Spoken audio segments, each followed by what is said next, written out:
Liftoff will start in T-minus 10 seconds.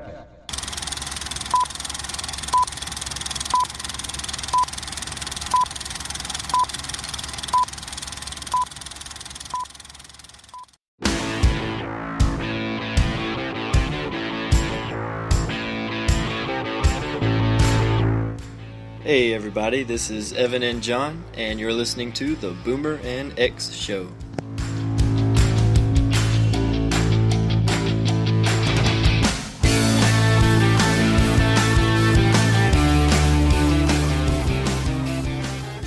My New Year's resolution is to pay off my truck note. My New Year's resolution, spend more time with family. My New Year's resolution is to be the best mommy to my newborn son. My New Year's resolution is to get jacked. My New Year's resolution is to graduate college. New Year's resolutions, huh? I'll tell you what, I'm going to 180 pounds, maybe 175, but I'm going for 180. And right now I'm currently at about 210. So, and let's see what else. And just eating good and healthy all year long. And just doing a better job than I did last year. And I'm going platinum, baby. My New Year's resolution is to pay off our truck. My New Year's resolution is to pay off my car. My New Year's resolutions are to continue growing my relationship with God, to be a life that is uplifting to my husband in all areas of his life, and to use my fitness lifestyle through my pregnancy like as a testament to other women so that they know that their dreams and ambitions don't have to end with motherhood, but that their legacies begin. My New Year's resolution is to get back in shape and to volunteer more at church.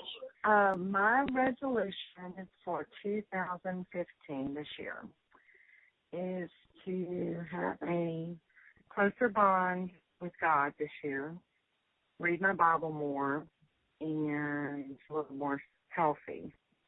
My New Year's resolution is to make it through school the rest of this semester, with good grades and all for graduation this year, and then to start off college in fall. I guess just to stay strong on my faith and all. My New Year's resolution is to worry about my own problems in life more and let everyone else deal with their own in their own way. My New Year's resolution is to change the environment that I've been in and get away from negativity. My New Year's resolution is to be more content. My resolution was to get a great job so I can take care of my wife and kids. I resolve to not be wearing pants 2 inches bigger than the ones I have on right now next year. My New Year's resolution is to be more supportive to my wife and make sure I'm there emotionally, spiritually, and physically there for her. My New Year's resolution is to drink more beer. Oh, that's a good one. Okay. Happy New Year, Evan. Happy New Year to you and our listeners. And our listeners, yeah. Thanks again for joining us here on the Boomer and X Show. This is our kind of our New Year show. It's a few days into the new year, but it's still. I'll say this: when you see someone, you still say Happy New Year. Yeah, I think that I do that up to like the 15th, pretty much. Is that your date on the 15th? Yeah. Okay. I don't know that I have a date, but yeah, the Ides of January. That's the day. We're still in that time, so Happy New Year, everybody, and thanks again for joining us. Obviously, with the holidays, schedules got a little squirrely, a little screwy. Yeah, it's all right. It's all right, though. Hopefully you enjoyed a couple of things that we got out there to you with regards to a little bit of just a brief episode, and then we had an interview with a coach. Hope you enjoyed that. It comes around. And I'm glad you brought that up because I want to touch on this. We are winding down football season. Yeah. You and I started this in the heart, sort of at the culmination of football season. Getting ready for playoffs. As college football was headed into bowl season, and as the NFL season was winding down and the playoffs were starting. So football has been a topic, but we're toward the back end of football being a big part of our conversation right now. Oh, definitely. Because there's not a whole lot. In fact, I think there's 8 games left. There's the national championship game in college. You're talking about football in general, right? Okay. So there's the national championship game in college football, and a week There are 4 games this weekend in NFL playoffs. There are 2 the weekend after that, and then 2 weeks after that, there's the Super Bowl. That's a total of 8 games from now until the end of next August, and maybe recruiting day. I don't know. That's right around the time the Super Bowl is. We may touch on that. I don't know. We may not. We may hit it. But the point is it. For those of you that like football, I hope you're going to hang around with us for the other stuff. For those of you that are like, okay, enough with the football, well, we're about to move on because we said from the get-go that we're not a sports show. Yeah, and far from it. But you and I are both big football fans. We follow it, and we're always going to talk about things that interest us and hopefully make it interest you. Let me to just put it in perspective, and this is kind of our angle. We had a review on iTunes, our first and only review at the moment, but it stated simply, these guys sound like everyday Joes who talk about everyday topics, and that's pretty much our angle. Just the age difference kind of gives it a different, I don't know, what's the word? It's got a different vibe, it's got a different feel. It's sort of a niche. It's somewhat unique, and we touched on that in our introductory episode. There's 28 years difference in our age, and yet we're good friends, and we like to do things together, and but still, again, I'm going to talk about things that happened before you were ever born, and you're going to talk about current things that I have no idea, what you're referring to. But anyway, football is it's here with us now, but we're on the back end of that. And there will definitely be plenty of football in this episode, but first we're going to get to New Year's resolutions. New Year's resolutions, and you recorded some people giving their New Year's resolution. Family and friends, Family and friends. I like that. I enjoyed that. Let me ask you something. Do you typically make New Year's resolutions? No, I don't. I do, though, typically always have a goal I'm working at. Okay. No matter what time of year. I usually have something I'm always chipping away at. So, this year, are you in goal form, or are you in New Year's resolution form? Well, just because we were doing this episode, I came up with a resolution, and it was I've got a baby on the way in 2015, so prepare myself and be a good husband and father, and make sure I do the best I can at that. But that's not really a goal. That's just who I am and who I'm going to be, So I made a goal of being debt-free by the end of the year. Okay. So me and Katie being debt-free. So, that's a good goal to chip away at. So. Well, it certainly is, and I would certainly think that is that's a worthwhile goal, and good luck with getting there. And that's one of the top ones, to manage debt. That and weight. I would say weight. Weight loss, debt. or and I would think that if we were to leave here right now and drive down to the gym that we're both members of, it would be standing room only at the 900 treadmills that they've got in that place. So, wait for 3 or 4 weeks until it thins out. The resolution is simply just a firm decision to do something. So with regards to, we've already touched on the fact just a little bit that it's a lot of people will make a resolution, and they'll it'll be well intended like when they make it, or when they make it they're well intended. But the truth is a lot of them fall by the wayside fairly quickly. Yep. And so I just did a little bit of reading, and to me this makes perfect sense. The first one that I'm going to touch on with regards to the weight loss, this makes sense to me even before I read it. Don't set a weight loss goal. Mm-hmm. Set an exercise goal. 30 minutes a day or something. Well, just to exercise. Yeah, and, that makes sense. And then, if you can, get an exercise buddy. Because there will be times when you don't feel like getting off the couch and doing it. But if you have somebody you're accountable to, and you hold them accountable, I would say your chances go up significantly. And having a buddy isn't even just specific to working out. I mean, I could have a person that I console in about me, chipping away at debt, and I did this, I did that. Having that person to, and especially if they're trying to do it too.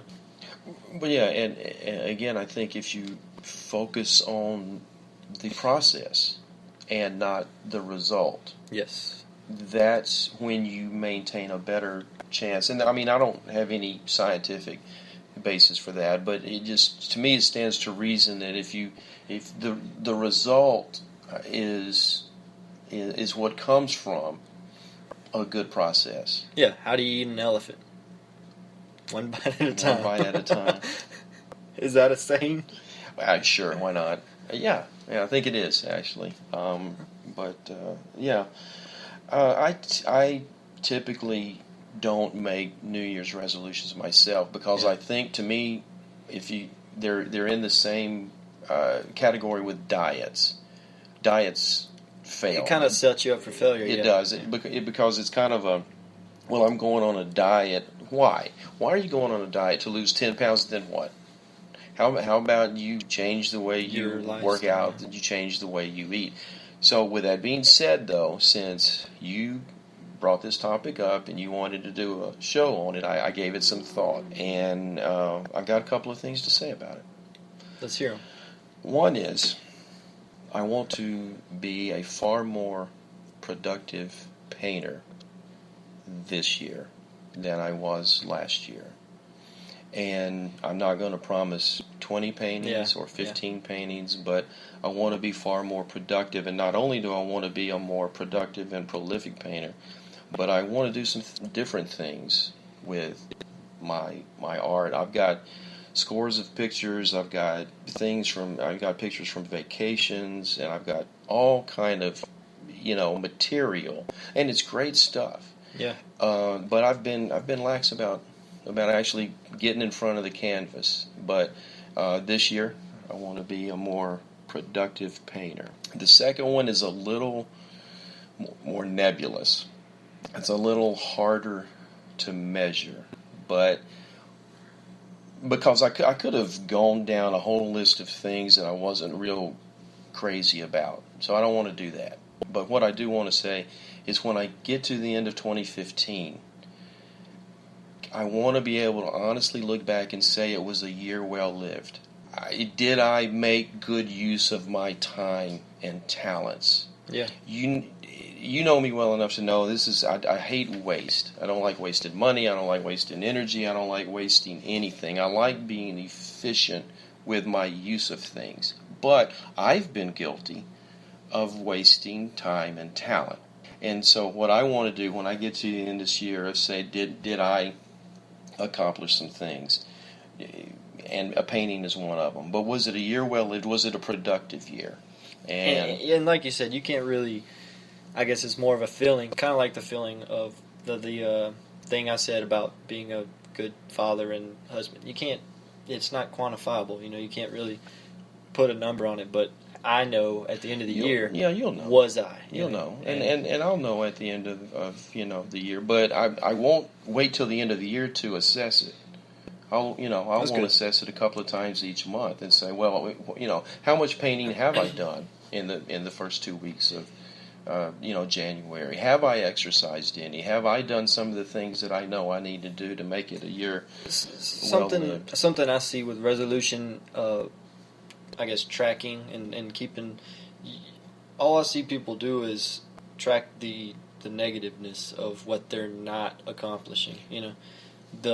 I didn't do this, I didn't do that. I told myself I wouldn't. You just get yourself down. It's almost all mentality. I mean, getting to the gym. I mean, working out and doing a workout. The hardest part is just getting to the gym. The hardest part is getting up off the couch and headed to the gym. And I will guarantee you, if you have a workout buddy, and you said be there at 5 a.m., and you're laying in your bed at 4:50, and he's going to be there at 5 a.m., you're going to get up. You're going to get up and you're going to make it there. But you wouldn't if you were, counting on yourself. Well, not me, not 5 a.m. I'm not going to be anywhere. We were getting done working out at 5. Right, we were finishing our day at 5, and I'm a lot more apt to do that than I am to start my day. But your point is well taken. Some of these things, some of your goals, you can have someone help you get there, and I think regardless of what you're doing, that's better than trying to go it alone all the time. I just think it works better. And then, give yourself a treat sometimes. When you hit a short-term goal, give yourself a treat. Now, I'll say this. Don't make the treat bigger than the goal. Don't make losing 1 pound. Don't make the goal the treat. Well, so, I lost 1 pound. Now I'm going to go eat, for 3 days like it's Mardi Gras, So, put everything in proportion. Same thing with debt. I paid that off. Now I can go buy this. Right now I go buy a $25,000, car or something like that. $7,000 Elio. Yeah, well, there probably won't be any of those, but okay. So we've hit on New Year's resolutions pretty good. One of the things I touched on was not making the most of your talents, and with that in mind, when we come back, one of the things that I want to start talking about is LSU football. This is speaking of not making the most of your talent. You actually want to talk about that? Well, it's over. I want to put an ugly little bow on it and then throw it out the window and be done with it. So why don't we take a little break, come back in, and get into some football talk. And do some meditating and calm our nerves before we talk about this. Oh, it happened so long ago. I'm over it. But I do have some things I want to say. Me too. Let's do it after the break. All right.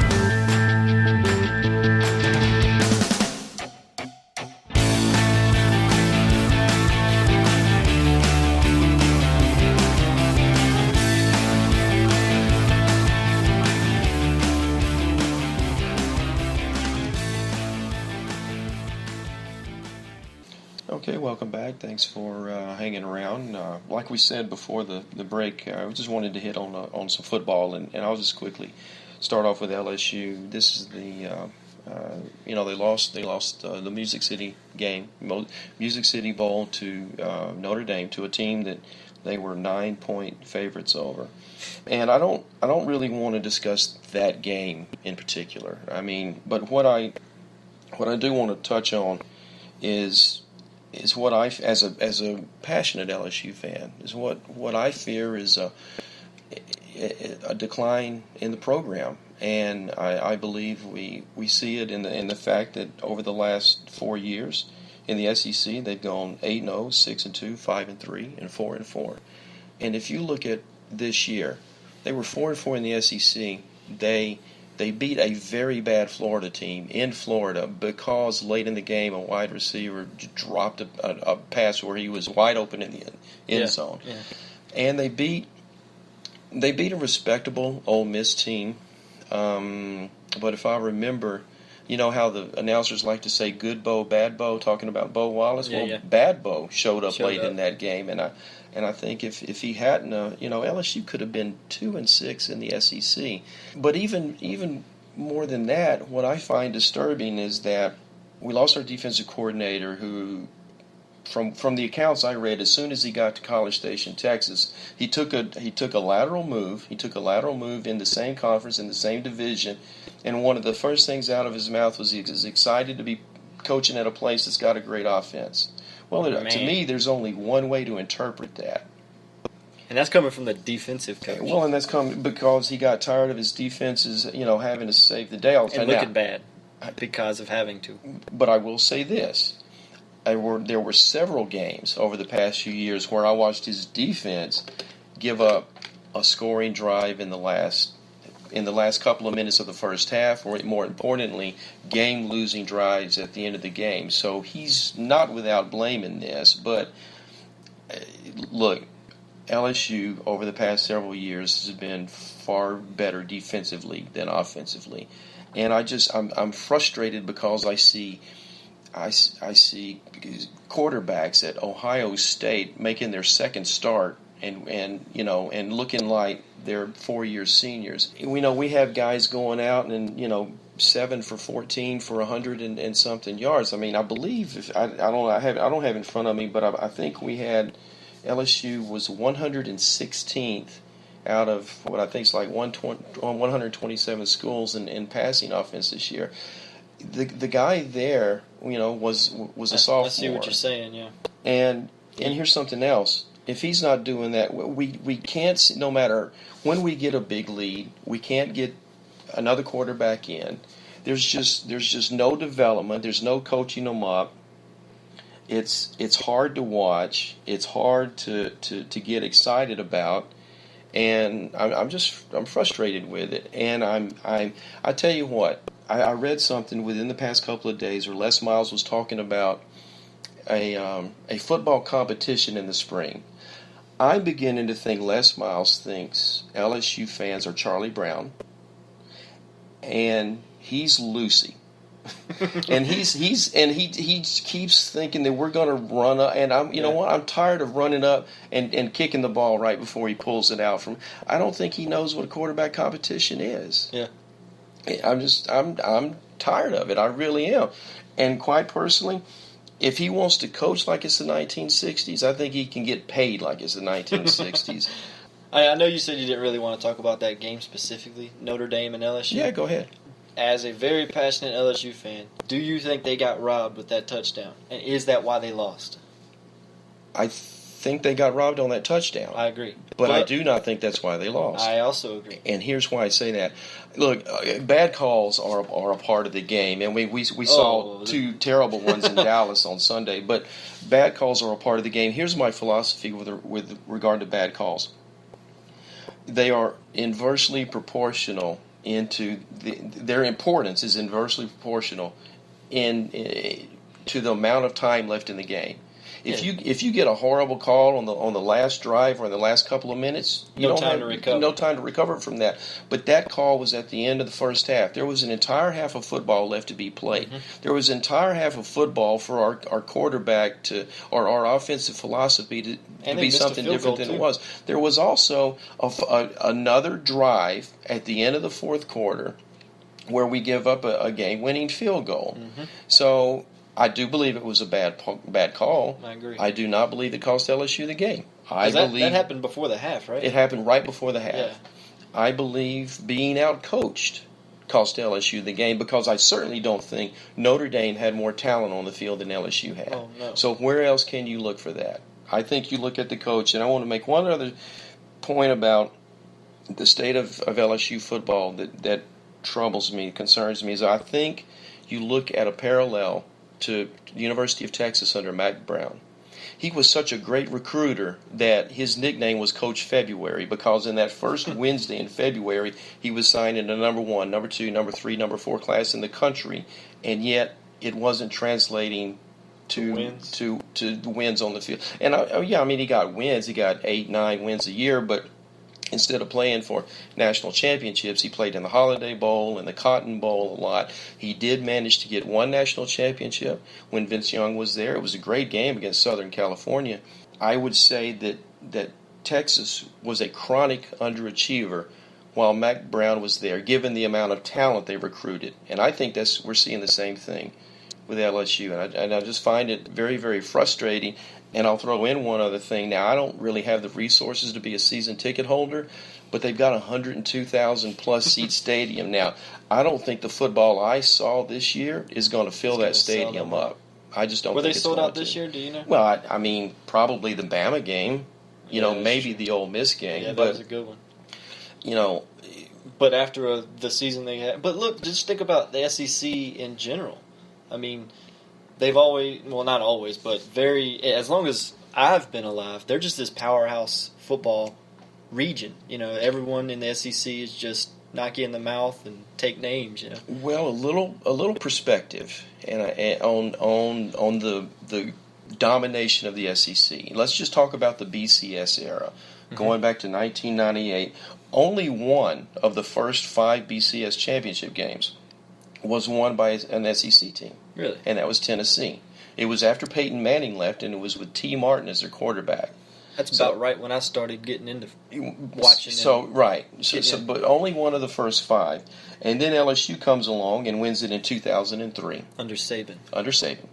And then in 04 and 05, you have USC and Texas winning those 2, and there wasn't an SEC team even involved in 04 and 05. But then in 06, from 06 to 2012, you had 7 consecutive BCS championship games won by SEC teams, highlighted in 2011 by the fact that 2 SEC teams played each other for the championship.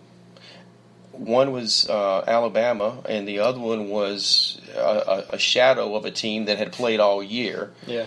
Something allegedly wearing, LSU uniforms. I still one of the ugliest things I've ever seen in terms of football.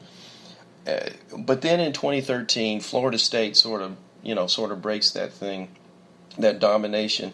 And now in 2014, we have a finals that doesn't even involve an SEC team altogether.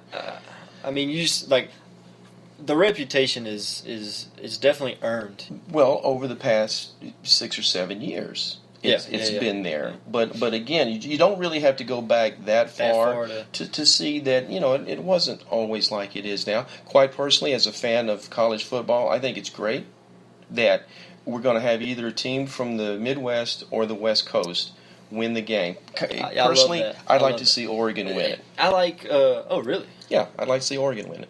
I just hate those uniforms, and it makes me hate them.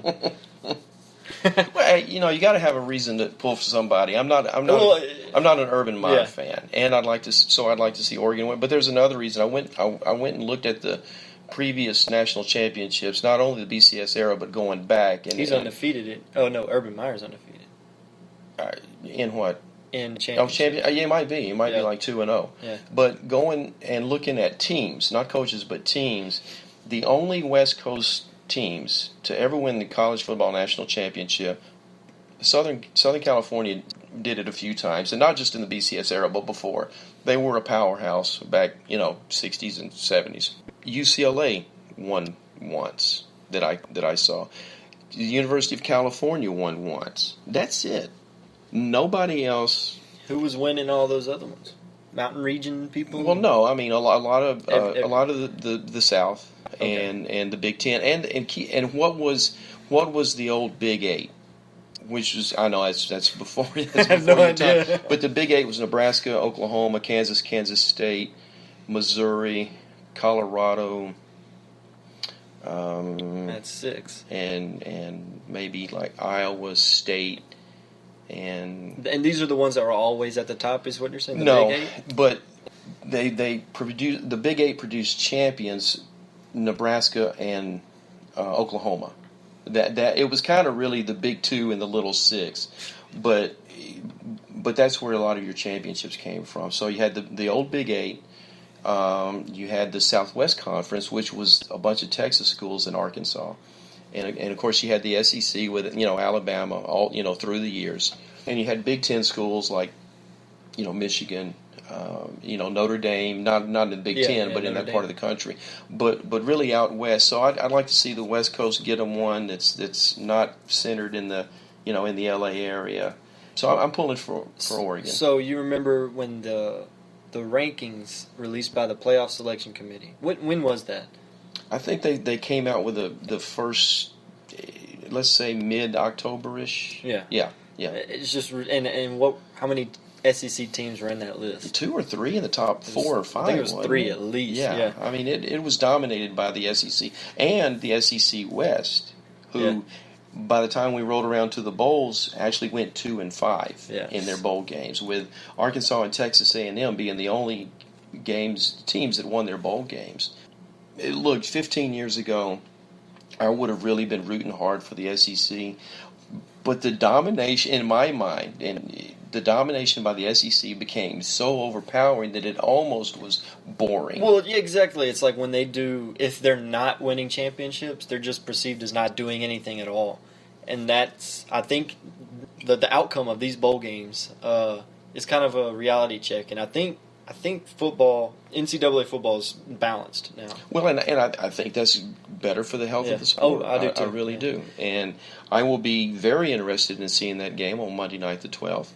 And again, I've had enough of Bama winning it. Yeah. And I'm quite fine with that. So even though the SEC had a not as powerhouse of a year as everyone thought they would, I bet they still draft more players. The NFL drafts more players from there. Well, that'll be interesting to see, and I haven't followed it closely enough to know how many SEC players are seniors, or how many are juniors that are coming out. I mean, look, I know one thing's for certain: LSU's going to lose some guys early. LSU they draft the most NFL players. It's not they don't draft them. They have the most players drafted. Yeah, I believe. Is there a word for that? Well, they have the most guys on roster. Okay. Right now. I think you looked it up recently and saw current. I know for a fact they do, but I don't know the word. current players on roster. And I bet one of them's gonna get Rookie of the Year this year. Well, if you're talking about Beckham, yes, it's funny. He didn't even get selected to the Pro Bowl. What? He did not get selected to the Pro Bowl. Well, that doesn't mean anything. I understand. And I think he should be Rookie of the Year. I'm just saying he did not even get selected to the Pro Bowl. And I remember. No, I agree. I haven't watched that game since I was your age. Yeah. And I don't even know why they still have the damn thing. But I remember when the Pro Bowl selection came out. It was before week 17, and I. And when I saw something about 3 rookies selected, and immediately before I even clicked on the article, I said Odell Beckham and who? And I clicked on the article, and he wasn't one of the 3. And I had 2 thoughts immediately hit my head. One was, that's ridiculous, and 2 was, I'd hate to be responsible for guarding him on Sunday. The next Sunday against Philadelphia, he went off for 185 yards. So I hope he is Rookie of the Year. Yeah. I think it would be awesome if he did, but these individual things don't mean that much to me, which was one reason why I didn't want to focus on that. Well, I waited so long to get into fantasy football because I really never was that concerned about individual. I had teams that I pulled for, but of course that's a different story now. You gave me that drug. You pushed that drug on me, and now I'm hooked and probably for life. Well, man, you won the last 2 years. Well, back to back. So. Yeah, that'll work. But I mean, I hope he is selected Rookie of the Year. I'm not even sure when they do things like that. But so you're pulling for Ohio State. Yeah. True. Okay. Well, I'm pulling for Oregon. I don't even know what the line is. I haven't bothered to check. I don't know what the betting line is. But I will say this: I enjoy. I went over to a buddy's house and. We cooked up a bunch of food and we watched football all day, New Year's Day, and it was terrific. I mean, your early games, you had Michigan State coming back from 20 down in the fourth quarter to beat Baylor, and by the way, there was the Rose Bowl, right? That was the Cotton Bowl. Okay, Cotton and by the way, there went Baylor's argument that they were supposed to be in the Final Four. You had Wisconsin beating Auburn in overtime. There was another early game. I don't remember which one it was. And, of course, you had the Rose Bowl in late afternoon, early evening, and that was Oregon and Florida State. And a complete and total meltdown by Florida State. But I tell you, and I'm not going to say I thought Oregon was going to win by 39. No. But if you watched Florida State all year, they were so lucky. They kept winning games just and it's like at some point it's all going to come to an end. And sure enough, it all came to an end and tragedy. For about a quarter and a half, they looked more like, the Tampa Bay Buccaneers of 1976 than some defending national championship. Yeah, it was sorry. I don't know. It kind of got comical. It just finally got funny, and then Winston's going back to pass, and he falls down. And this is the last year's Heisman. Is all I was thinking. Well, that's right. I couldn't stop thinking that. But they had won 29 games in a row. Now, the Final Four selection committee, they had a tough task. Now, I have an issue with the whole process, but it is what it is. But they had a tough task. Here's the one team that I really think everybody wanted out, but you couldn't get them out because they hadn't lost, and that was Florida State. Yeah. I know. I was like, I just don't think they're one of the elites, but they haven't lost, so you got to leave them in there. As it turned out, probably TCU was more deserving, but I don't fault the committee because you cannot leave out an undefeated defending national champ, winners of 29 in a row. You can't leave them out. It was what it was. I think it was a great day of football. I was thrilled to see Ohio State in that game, and that was a very exciting game. And even though Ohio State, ended up with a 2-touchdown lead late, Bama did come back and score, get it within one, and they did have the ball when the time ran out. So that game was not decided until it was over, and that's the way, that's what you want to see. So anyway, I thought it was a terrific day of football. I thought it was good for the game. I thought it was good for the fans. In all likelihood, most people that are fans of the game and weren't specifically fans of the 4 schools involved probably wanted to see Oregon and Ohio State win for the same reason I did. Let's move this thing around a little bit. Get Florida State and Bama out of there. Yeah, they've had. Bama's won 3 out of 4. And Florida State had. So I enjoyed. I'm looking forward to the final game, and there's not a whole lot else to say about college football. I was just about to ask if you had anything else. No, that's it. Did you hear about the Rose Bowl tornado that touched down? Well, I tornado in quotes. Yeah. I saw some. What's your meteorological expertise? Well, it was a dust devil.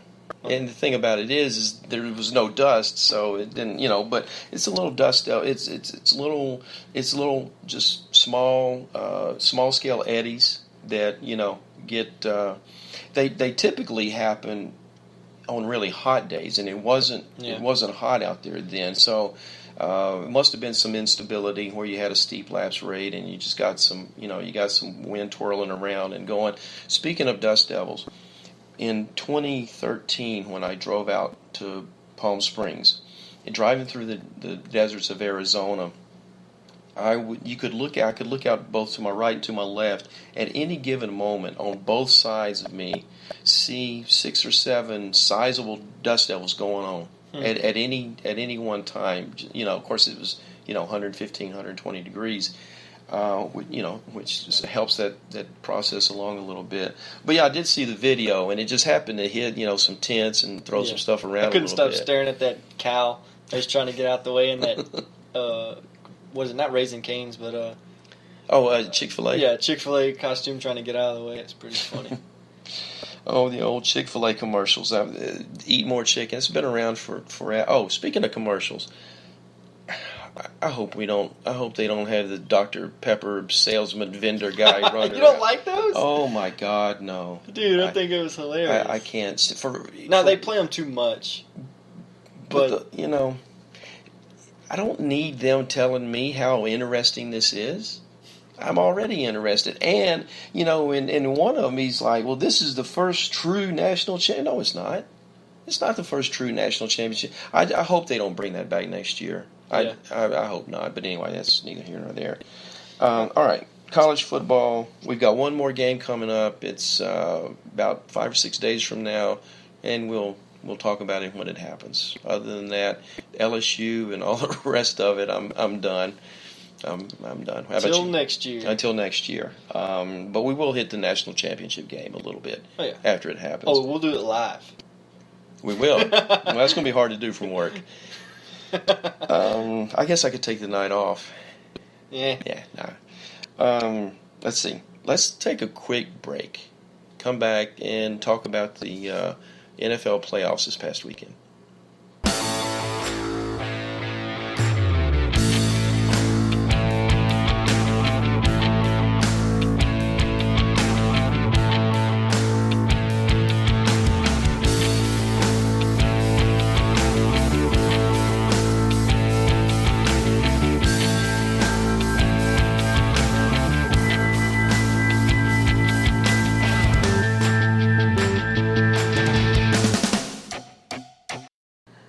So now we're back, and we're going to talk about some NFL. And the first thing that comes to my mind is Detroit losing under those kind of nefarious circumstances. What are your thoughts on that? Well, with regards to the bad calls, if I take the principle that I laid forth in the LSU game, that the later in the game, the worse the consequences. Then I think that one definitely had more of an impact. I definitely think so. And there's the picked up flag on the pass interference call, and I don't think I've ever seen a flag picked up that late. Ever. I think the reason why they did is Des Bryant convinced them to. Well, and because he ran out from the sidelines, and there's a flag there. Is it though? From what I've read, it's automatic if you remove your helmet while you're in play. He came off the sideline though. Here's I think it's up to the ref. The ref is like, yeah, I'll sit here and listen to this, but he doesn't have to. He can throw a flag if he wants to.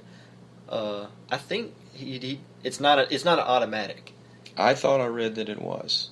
Huh. I thought I read that it was. Maybe our audience can. Maybe somebody can. Somebody cite a rule or send us a link. Send us an email. Hit us up on Facebook, something, and tell us who's closer to the truth. I don't know. If foul or not, I think he should have been penalized because what's stopping everyone from running onto the field and yelling at that ref? Right. That they should have penalized him just on base. But technically speaking, I'm not. What's the dude Blandino? Right. I'm not him, but I think it's not an automatic. I thought it was. Anytime you remove, and I guess it's possible that it is in the NCAA, not the NFL, but I really think that something I read over the past couple of days said that should be an automatic flag. But again, I couldn't swear to it. So I have a list I compiled, and it was between multiple sources and what I watched. Okay. So I can't definitely take credit for all of this, but 5 plays that made this weekend good for football. NFL. Okay. This is all NFL talk. Okay. So, and this is in no particular order. Mm-hmm. And feel free to butt in whenever. Number 1, Terrence. I disagree. No, I'm messing. Terrence Williams, Cowboys. What about it? Stopping on a dime to catch that laser that Romo threw in there on that game-winning drive. I mean, that was I've seen that on SportsCenter on loop like crazy. I had the game on, but I was busy doing things, and so I'll just have to claim ignorance on the play. I'll tell you what, Romo is playing the best of his career, I think, right now. I think he may well be. Yeah. He's got a great offensive line. He's got a great running game. He doesn't have to win the games. Okay, speaking of that offensive line, I got to give it to Jerry Jones for drafting those guys. I mean, he did a good job. Romo's doing so well because of those guys. Well, as far as Jerry Jones is concerned, he wanted his number 1 draft pick this year to be Johnny Manziel. He was overruled, and I'm almost certain they took an offensive lineman with that position. But Jerry Jones against his wishes wanted Johnny Manziel. So he doesn't get the award for that offensive line. He gets the award for having the most governors of New Jersey in his owner's suite this weekend. He had everybody else beat 1-0. I looked into that too. He, when you get a lot of politics going with this stuff, and is he looking for votes when electoral votes when he goes for his presidential run? Whatever. He can't. There's nothing wrong with it as far as I guess the Constitution is concerned. Oh it wouldn't be a constitutional. Not constitutional. Thing. No, there's nothing wrong with it at all. Pretty much. There might be the thing some is, sort of. Jerry Jones paid for everything. Well, I don't know, and I certainly don't want to get into a political discussion. But especially about I just when I was watching the game, and I did actually see this part of it. And I saw the celebration. I thought he's a guy jiggling around. It was like Chris Christie, the governor of New Jersey, and then I thought certainly not. And then a little bit later, it comes back, and I said that's got to be, Then I saw later that it indeed was. I just thought it looked kind of bizarre. I mean, yeah, I agree, it does. Can he? I don't know. It just seemed like a strange place. Anyways, we got off topic after number 1. Here's number 2. The flag that wasn't, and we already hit on that. Right. Even though it isn't why the Lions lost, I definitely think it's a big. I'll tell you deal. this: that had more of a factor in that game than the LSU Notre Dame call. All right, but it was still a big play for this week, a big happening. Absolutely, it was. All right, number 3, Coochly, that interception, he picked off Lindley in the red zone. Oh, okay. Arizona quarterback. Lindley. Right. They're calling that the Lindley game. Well, the Lindley I Bowl mean, or what whatever. else can you call it? I mean, did they even have 100 yards in total offense by the time they on that last play where they did a bunch of laterals and stuff, and they lost probably 40 yards, and then got picked off in the red zone. Yeah, that was. And again, I didn't sit and watch the whole game. I was doing stuff. I had the game on, but just from a general standpoint. Man, that was ugly. But it was just ugly. Now you had Carolina, who had been playing well lately. I mean, I hate to say that about a 7-8-1 team, but they had played well lately. And you had Arizona, who's down to their fourth string quarterback, I think. I mean, that's a recipe for disaster. Now I'll say this: I don't think any team that has an 11-5 record should have to go on the road and play a team that was 7-8-1. I don't care wild card versus win your division. Yeah. I think there should be some sort of loophole to where you can't commissioner's call. You can't host a playoff game if that kind of rating. Right. I just thought it stunk. I hated that's it the for rules Arizona. Of the game, man. Yeah, right. I know that's the way it's set up, but I don't care for it. Let's see, number 4. Did you watch the Colts game? Again, it was on. Yeah. I saw some of it. Dude, that 36-yarder, it's just, it was perfect. He rolls out. He's kind of got pressure, and I think he was definitely on the run, but it didn't look like this was going to be a good pass. And it just 36 yards, perfectly caught. Here's the thing. Here's the thing with Cincinnati. They started running Jeremy Hill early in the game, and they went away from that. He was being successful too. And they went away from it. I don't get that, and I don't get putting the ball in the hands of Dalton. I don't get putting it in his hands. It's never worked well, why keep doing it? But I remember that god awful game they played at home against Cleveland on a Thursday night earlier in this season, and they got shellacked by a very at home a very average Cleveland team when they just decided to throw the ball a lot and not run it. I don't understand it. I don't get it.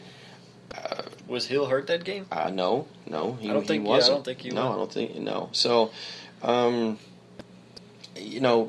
Indianapolis had the good fortune of going up against a team that hasn't had any postseason success in quite some time. But this is Luck's third year, and he's obviously on his way to having a terrific career. I mean, he really is. Now I'll ask you this: he's playing against Peyton in Denver on Sunday or Saturday. Anyway, this weekend, who you pick? Who you think? Well, who do you think? Oh, you're going with? I'm going with the Broncos. I'm going with Manning, but it's good. It's going to be a good game because Manning hasn't been bringing his A game, and Luck has. But we'll see. I'm definitely pulling for the Broncos. I think by virtue of the fact that they'll be at home, I think the Broncos win that game. But I wouldn't bet the rent money on it. Oh, either way. Neither. It's going to be, like I said, good one and close. And fifth, the heartbreaker for you. Yeah. That Terrell Suggs intercepting it with his thighs. Right. Well, okay. Now, obviously, the Steelers game was the game I paid the most attention to, and when they lost that game, when Le'Veon Bell took a hit to the knee the previous week, that's when they lost that game. Well, here's the thing. Here's my professional synopsis. The Ravens' offense won that game, but the Steelers' defense lost it. The Steelers' defense has been suspect all year. They have been. They remember a few weeks ago, Drew Brees went up there and threw for 5 touchdowns. Well, I knew it was going to be a shootout. And they were just one-dimensionally offensively, and they're old and past their prime defensively. That's where the Steelers are right now. They brought back 2 retired guys this year. Yeah, Kiesel and Harrison. Yeah. Now, don't get me wrong. I'm big fans of both of them, especially Harrison. I'd say Harrison and Hines Ward are my 2 favorite Steelers from the 2000, from The 2000 steel to curtain. now. Well, from 2000 to now, they're my favorite too. And of course, Hines Ward, retired a couple of years ago, and I think Harrison is great. I think his interception return, his 100-yard interception return for a touchdown against Arizona to end the first half in that Super Bowl, and I believe 2008, after the 2007 season, I think is when it was, is the greatest defensive play in Super Bowl history. Because if he doesn't get in, but time ran out while 260-pound linebacker is returning an interception 100 yards. Time expired while the play was going on. If he gets tackled, knocked out of bounds, anything, they don't get the points. That was a 14-point play to end the first half in that Super Bowl. For my money, the greatest defensive play ever in the history of the Super Bowl. That being said, I don't know, James Harrison, although I think they had a whole lot of problems. I'm not about to pin this on him. Just defensively, they're old. And they need to do some things about that. As far as I'm concerned, I think they were pretty fairly even the matchup, the Ravens and Pittsburgh this week. Not when you take Le'Veon Bell out. I agree. Yeah. And I guess it kind of shows because Baltimore was making all the big plays. When they needed it, they were getting it. The Steelers were making drives and getting field goals and nothing. When you can drive without a running game, but it's hard to get touchdowns without a running game. And I think I saw a graphic. I don't know if it was during the game or it might have been during the week, during the lead-up, but I'm almost sure I saw a graphic on television at some point that 39% of Pittsburgh's offense went through Le'Veon Bell. Wow. I mean, I wonder what the renegotiating for his contract's going to be. I don't even know what the status of his contract is, but when I was looking at some stuff within the past couple of days with regards to their salary cap, I saw that I think he's underpaid. I think 1.9, I believe. Wow. And and when you've got Antonio Brown, and no knock on Antonio Brown, I think he's good. One of the top 3 receivers out there. I love the guy. I love his game. I love his effort. But if he's making $9 million and Le'Veon Bell's making 1.9, what percentage of the game was going through? I think it was 39% of the offense went through Le'Veon Bell. No, but through Brown. I don't know. It was the whole point of the graphic was, how do you replace Le'Veon Bell? Guess what? You don't. Yeah. You don't. And again, that game was lost when he took that blow that hyperextended his knee in the Cincinnati game the week before. I didn't feel good about it. So they're one and done. I don't know when's the last time they won a playoff game. They missed the playoffs 2 years in a row. 3 years back, they played against Denver, and Tim Tebow was quarterback, and he threw for 1,000 yards that day. It was ridiculous. So I don't know, when's the last time the Steelers won a playoff game. It's been a while, but obviously they're not going to win one this year. Going forward, there are 8 teams left now. My favorite of the 8, far and away, easily, is Green Bay. Is the Packers, the Green Bay Packers. Going forward, there's 8 teams left. Green Bay is who I'm pulling for to go all the way. And I don't know. That's until the Broncos are out, I'm pulling for. That's right. Well, hey, hopefully they'll meet up. That'd be a good game. I doubt both of them get there.